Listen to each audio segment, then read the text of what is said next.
जय मसीह के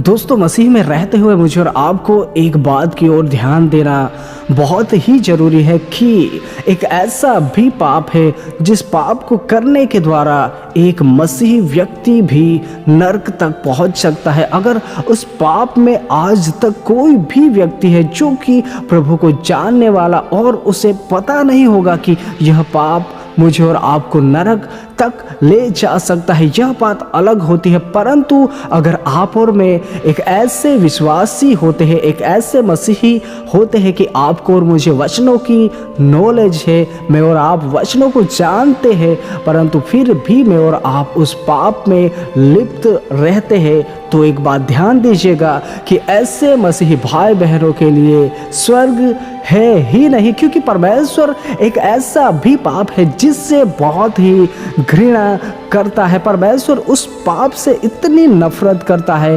कि वचन में लिखा हुआ है कि ऐसे लोगों के लिए स्वर्ग है ही नहीं। इसीलिए दोस्तों, मैं और आप अगर मसीही जीवन जी रहे हैं तो मुझे और आपको इस बात की ओर ध्यान देना बहुत ही ज़रूरी है, क्योंकि परमेश्वर उस पाप से बहुत यानी कि परमेश्वर उस पाप को देख ही नहीं सकता, इस प्रकार नफरत करता है, और वह पाप है व्यभिचार। दोस्तों, हम प्रथम से ही सुनते आ रहे हैं पुराने नियम में भी कि परमेश्वर ने जो आज्ञा दी थी उसमें यह भी है कि तू व्यभिचार न करना, यानी कि परमेश्वर इस पाप से इतनी नफरत करता है कि उसने अपने इज़राइली प्रजाओं में से भी बहुत लोगों को नाश किया था इस व्यभिचार के कारण।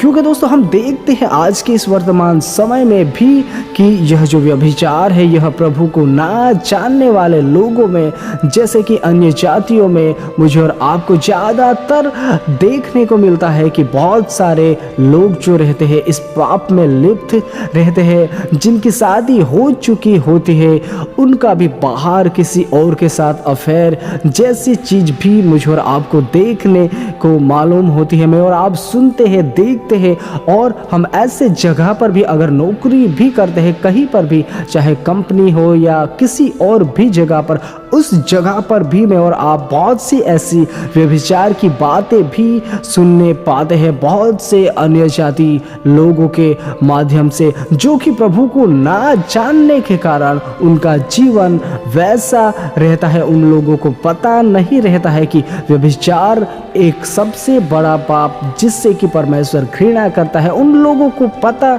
नहीं रहता है। इस कारण वे लोग ऐसे पापों में लिप्त होते हैं।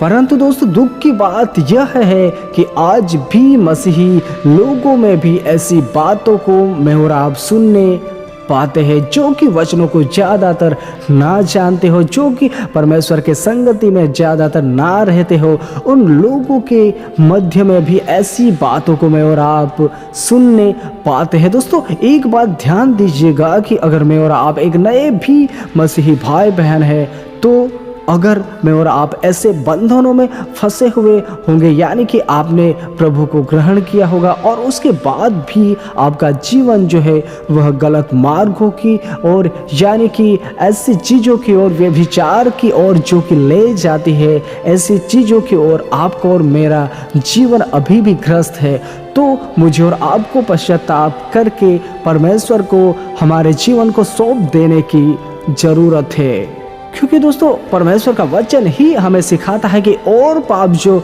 मनुष्य करता है वह तो देह के बाहर है, परंतु जो व्यक्ति व्यभिचार करता है वह अपनी ही देह की, अपनी ही आत्मा की बर्बादी करता है, यानी कि अपने शरीर के अंदर ही वह व्यभिचार करता है, और इस कारण वह व्यक्ति नाश हो सकता है। क्योंकि व्यभिचार ही एक ऐसा माध्यम है कि जिस माध्यम के द्वारा एक मसीही व्यक्ति भी नरक तक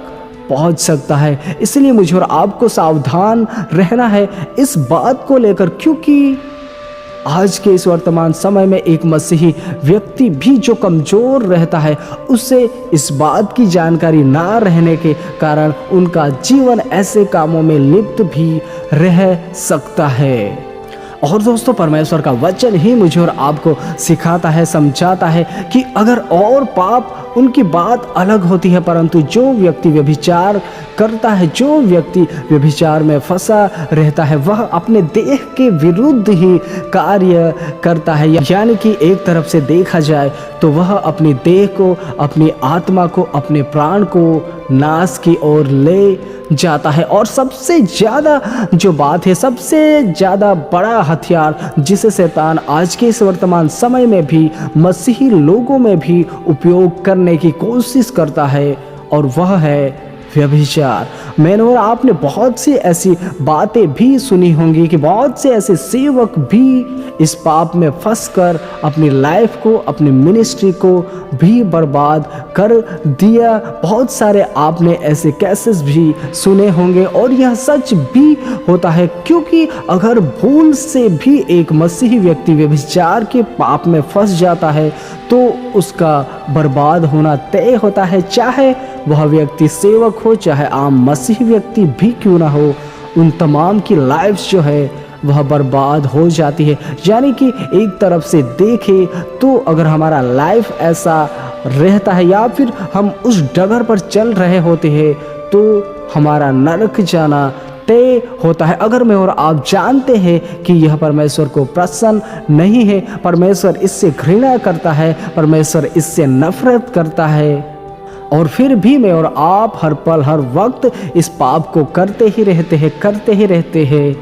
तो दोस्तों ध्यान दीजिएगा कि ऐसे लोगों के लिए दूसरा बलिदान नहीं रहता है। इसीलिए इस पाप को मुझे और आपको हल्के में नहीं लेना है, क्योंकि दोस्तों परमेश्वर ने मुझे और आपको पवित्र आत्मा का मंदिर कहा गया है, और हम अपने नहीं हैं, दाम देकर परमेश्वर ने मुझे और आपको खरीद लिया है। और परमेश्वर का आत्मा आप में और मुझ में और हर एक ऐसे मसीही भाई बहनों में जिन लोगों ने नया जन्म प्राप्त किया है उनमें बसता है। इसी कारण परमेश्वर हमें इस पाप से बचे रहने के लिए कहता है, क्योंकि दोस्तों और पाप जो भी मनुष्य से होते हैं वह शरीर के बाहर होते हैं, परंतु व्यभिचार करने वाला अपनी ही देह के विरुद्ध में कार्य करता है। और अगर हम जानबूझकर यह पाप करते ही रहते हैं तो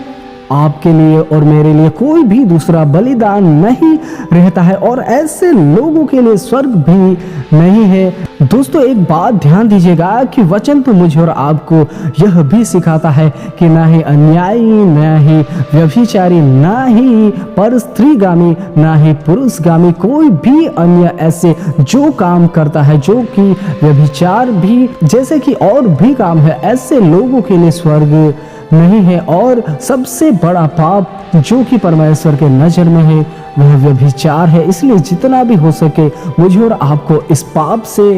बचे रहना है, दूर रहना है, क्योंकि वचन ही मुझे और आपको सिखाता है कि व्यभिचार से भागना है। हर एक ऐसे मसीही भाई बहनों को, हर एक को जहाँ पर भी मुझे और आपको ऐसा प्रतीत होता है